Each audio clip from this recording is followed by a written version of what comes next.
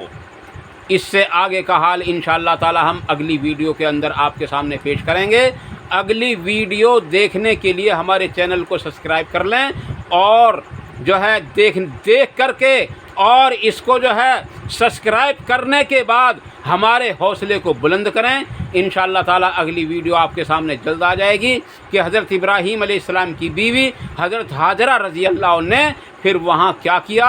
اور کس طریقے سے اپنی زندگی کو بنایا، اور اللہ تبارک تعالیٰ نے کس طریقے سے ان کی مدد فرمائی۔ وآخر دعوانا ان الحمدللہ رب العالمین۔ اللہ تبارک تعالیٰ سے دعا ہے کہ وہ ہم سب کو ان مختصر باتوں پر عمل کی توفیق عطا فرمائے۔ جتنی بات میری زبان سے صحیح نکلی ہوں، البتہ جتنی باتیں غلط نکلی ہوں، اللہ تعالیٰ ان کو ہمارے دلوں سے پاک اور صاف کر دے، اور ہم سے حق بات کہنے اور ہم کو حق بات سننے اور ہم کو حق بات پر عمل کرنے کی توفیق عطا فرمائے۔ وآخر دعوانا ان الحمدللہ رب العالمین۔ والسلام علیکم ورحمۃ اللہ تبارک و تعالیٰ وبرکاتہ۔